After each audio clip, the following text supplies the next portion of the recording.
자, 여러분들 단백질 많이 드시죠? 단백질 섭취를 굉장히 많이 하시는 걸로 알고 있습니다. 친구분들이 같이 운동하시는 분들이 운동 끝나면은 다 같이 모여서 그 단백질 음료나 또 제품을 드신다고 하더라고요. 그래서 여러분들 그런 제품 드시고 실제로 뭐 근육량이 좀 증가하셨나요? 뭐 인바디 같은 거 재 보셨을 때 근육량이 좀 증가하셨나요?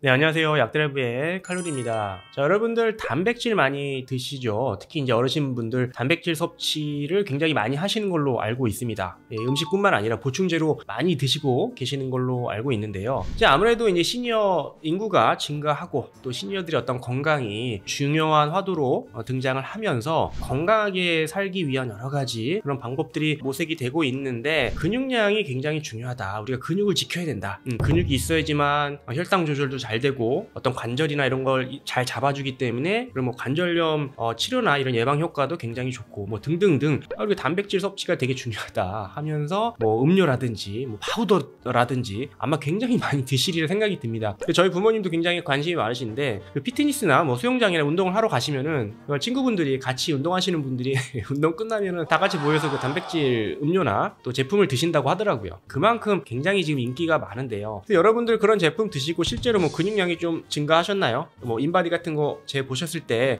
근육량이 좀 증가하셨나요? 그러니까 사실 근육량을 유지하기 위해서는 근육이 만들어지는 그런 과정을 잘 하면 되겠고요. 또 근육이 망가지는 없어지는 걸 좀 줄이면 근육량이 유지가 되겠죠. 그래서 단백질을 드시거나 또 단백질을 구성하는 여러 가지 아미노산들을 충분히 섭취하시는 것 또한 중요하다고 생각은 됩니다만 하지만 이제 우리가 아미노산, 단백질을 무조건 많이 먹는다라고만 해서 근육이 저절로 만들어지는 건 아니고요. 이런 과정에 있어서도 여러 가지 다양한 요인들이 작용을 하게 되는데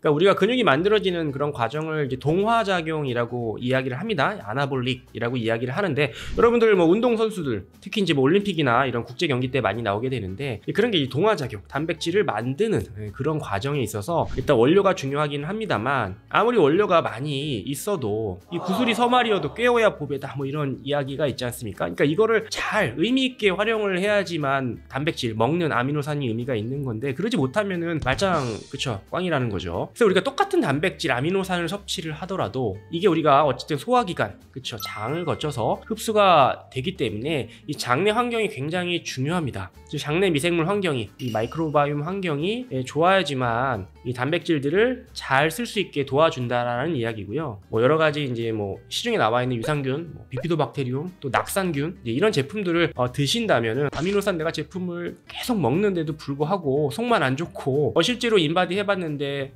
근육량이 증가되지 않은 그러신 분들은 본인 어떤 장 상태가 안 좋지 않을까라는 의심을 좀 해볼 수 있는 거죠.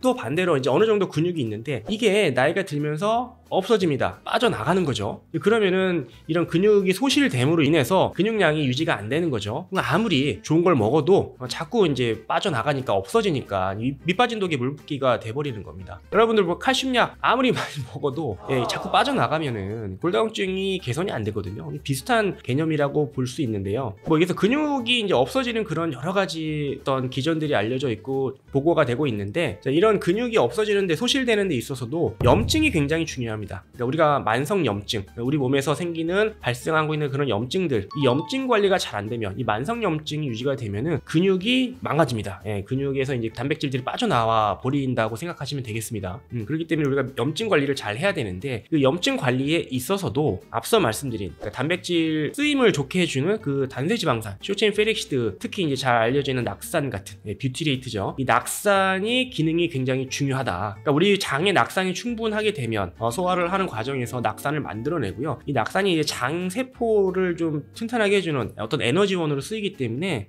장벽을 잘 유지하는 데도 도움이 되지만 이게 우리가 흡수됐을 때 우리 몸이 어떤 염증들을 좀 잡아주는 좋은 작용을 한단 말이죠. 장에서 만들어지는 이런 낙산이 부족했을 때에는 근육량이 빨리 소실된다라는 이야기입니다. 그러니까 어르신들 중에서도 나이가 들어서 갑자기 근육량이 확 빠지시는 분들이 있는데요. 이런 분들은 장 체크를 한번 해볼 필요가 있다라는 거죠.